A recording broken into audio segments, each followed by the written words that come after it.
علم صرف سبق نمبر 1 علم صرف کی تعریف۔ صرف جو لفظ ہے نا، جس طرح نحو تھا نون ہا واو، ویسے یہ صرف صاد را، اس کا لغوی معنی پھیرنا ہے، پھیرنا۔ لغوی معنی کیا ہے؟ اصطلاح میں اس سے مراد وہ علم ہے جس میں ایک کلمہ سے دوسرا کلمہ بنانے اور اس میں تبدیلی کرنے کے قواعد و ضوابط بیان کیے جائیں۔ یہ ہم نے پڑھ لیا تھا میرے خیال سے، سمجھا تھا کہ نہیں؟ تو جس میں ایک کلمہ سے نہیں ہوا ہے، لیکن میں پھر دہرا دیتا ہوں، جس میں ایک کلمہ سے دوسرا کلمہ بنانے اور بنانے کے بعد پھر آگے اس میں تبدیلی کرنے کے قواعد بیان کیے جائیں۔ مثلا فرض کریں یہ جو ہے نا انعمتا علیہم، سورہ فاتحہ ہے نا، یہ ایک صرف کا صیغہ ہے، ایک لفظ ہے۔ پہلے لفظ ایک تھا انعام، ایک لفظ کیا تھا؟ انعام۔ اس لفظ سے ایک لفظ بنایا جاتا ہے انعامہ۔ کیا بنایا جاتا ہے؟ یہ ہے ایک لفظ سے دوسرا لفظ بنانے۔ یہ اس کے اندر طریقے بتائے جائیں گے کہ انعام سے انعامہ کیسے بنانا ہے۔ اچھا، یہ انعامہ بن گیا، اب وہ جو انعامہ بن گیا اس میں مزید تبدیلی کرنے کے قاعدے انعامہ، انعامہ، انعامو، انعامت، انعامتا، انعمنا، انعمتا علیہم، یہ جو ہے یہ جا کے ساتواں لفظ آتا ہے انعمتما، انعمتم، انعمتی، انعمتما، انعمتن، انعمتو۔ پیچھے تھا جو قرآن میں وہ تو ہے نا انعمتا، اور ایک لفظ ایسے ملتا جلتا آتا ہے انعمتو۔ آپ ذرا اس سے یہ بھی سمجھیں کہ قرآن کو صحیح طرح سیکھنا کتنا ضروری ہے۔ ہلکی سی غلطی ساری نماز ضائع کروا دیتی ہے۔ قرآن میں کیا ہے؟ انعمتا، وہاں مانا یہ ہے کہ اللہ ہمیں ان کی راہ پہ چلا جن پر تو نے انعام کیا۔ انعمتا کا مانا ہے جن پر اے اللہ تو نے انعام کیا۔ کسی نے غلطی سے یوں پڑھ دیا انعمتو، تو مانا ہے اے اللہ ان کی راہ پہ چلا جن پر میں نے انعام کیا۔ یہ تو بالکل غلط ہو گیا۔ اللہ سے تو یہ دعا مانگ رہے تھے اللہ ان کے راستے پہ مجھے چلا جن پر تو نے انعام کیا، جو تیرے پیارے بندے، نبی، صحابہ، اولیاء کرام، جو تیرے پیارے صدیقین، شہداء۔ یہی الگ ہے، ایک دوسرے مقام پہ قرآن پاک میں بتایا گیا کہ اللہ نے انعام کن پر کیا، وہ یہی لوگ ہیں۔ اب اگر یہ بات پڑھ دے انعمتو، اے اللہ مجھے ان کی راہ پہ چلا جن پہ میں نے انعام کیا، یہ تو بالکل غلط ہو گیا۔ یہ تو رب کے مقابلے میں رب بننے والا مسئلہ ہے۔ اس لیے یہ ہے، یہ ساری جو میں نے لفظ پڑھے ہیں نا، اب یہ ایک لفظ سے دوسرا لفظ بنایا، پھر اس میں تبدیلی کیسے کرنی ہے، تھوڑا تھوڑا فرق آئے گا اینڈ پہ اور معنی بدلتے جائیں گے۔ یہ ہے علم صرف کی تعریف۔ موضوع کیا ہے؟ کلمہ صیغہ کے اعتبار سے۔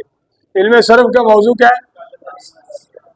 کلمہ نہیں، کلمہ صیغہ کے اعتبار سے، یعنی کوئی بھی کلمہ وہی جو نام میں بھی آیا ہے، بامعنی لفظ، کوئی بھی کلمہ صیغہ کون سا ہے۔ اب صیغہ کیا چیز ہے یہ بھی ذرا تھوڑا سا، کچھ چیزیں ایسی ہیں چونکہ اسٹارٹ ہے نا، وہ اب ہر لفظ فوراً اس کی وضاحت آپ کو سمجھ نہیں آئے گی، زیادہ پر ہو جائے گی، اور آگے 2 3 4 سبقوں کے بعد انہی کی وضاحتیں آ رہی ہیں۔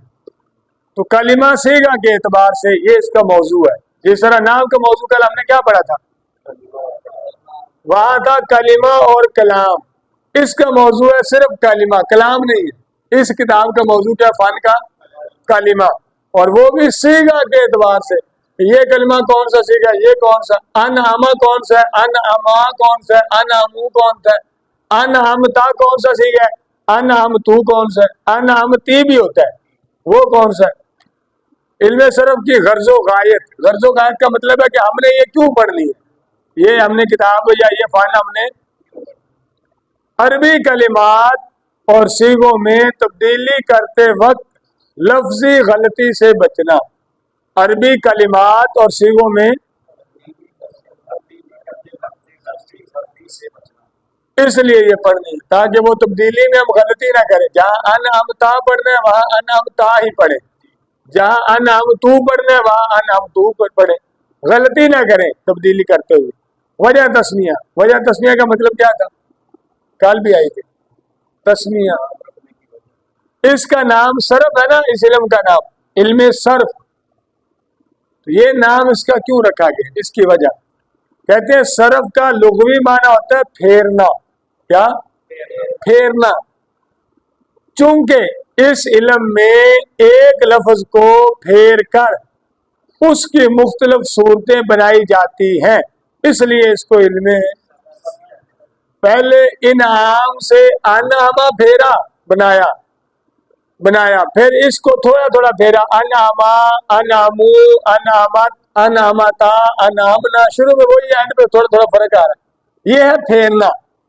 ایک لفظ کو پھیر کر اس کی مختلف صورتیں بناتے ہیں, اس لیے اس کا نام پھر صرف رکھا ہے, کیونکہ صرف کا معنی پھیرنا ہے.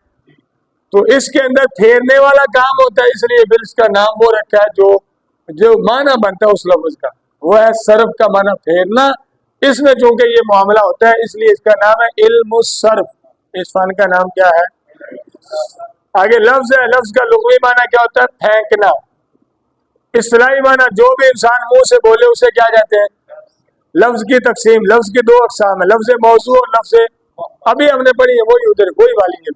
لفظ موضوع جس کا کوئی معنی ہو, مٹا ہوا ہے, جس کا کوئی, وہی جو ہم نے پڑھا, جس کا کوئی معنی ہو اسے موضوع. اور آگے لکھا ہوا ہے اس کو مستعمل بھی کہتے ہیں, یہ بھی ہم ابھی پڑھا ہم نے. لفظ موضوع بھی کہتے ہیں اور لفظ اور محمل جس کا کوئی معنی نہ ہو. جیسے وہاں مثال ہم نے پڑھی ہے دیز, نحو کے اندر ابھی ہم نے مثال پڑھی تھی دیز. اچھا لفظ موضوع کی تقسیم. لفظ موضوع کی دو قسمیں ہیں, مفرد اور مفرد وہ اکیلا لفظ جو ایک ہی معنی پر دلالت کرے, اس کا دوسرا نام کلمہ بھی ہے, ادھر ہم نے پڑھا. جیسے راجل, اس کا معنی ہوتا ہے آدمی. مرکب دو یا دو سے زیادہ کلمات کے مجموعے کو مرکب کہتے ہیں, اس کا دوسرا نام جملہ اور کلام بھی ہے. جیسے الرجل قائم, آدمی کھڑا ہے. رجل کا معنی آدمی, قائم کا معنی کھڑا, بیٹھنے کے عربی کیا معنی؟ جالس. جالس کا معنی بیٹھنے والا, قائم ان کا معنی کھڑا ہونے والا آدمی. وہ کہتے ہیں قد قامت الصلاۃ, قامت وہ بھی ایک سیغ ہے, قام قاما قامو قامت. وہ بھی ہم صرف پڑھنے لگے ہیں نا, تو جو تکبیر میں پڑھتے ہیں جب تکبیر کہی جاتی نماز کے لیے اقامت, تو قد قامت الصلاۃ, قامت الصلاۃ, یہ آگے ملانے کے لیے تا کو زیر دیا صلاح, قد قامت. آگے ہے الصلاۃ, اور ملانے کے لیے ساکن کو آگے زیر دے کے کسرہ دے کے آگے ملاتے, یہ قاعدہ ہے. اس لیے قد قامت کو یوں پڑھتے, قد قامت الصلاۃ, آگے ملانے کے لیے. کلمہ کی اقسام یہ وہاں سے بھی پڑھنا ابھی ہم نے, تو یہ بھی زیادہ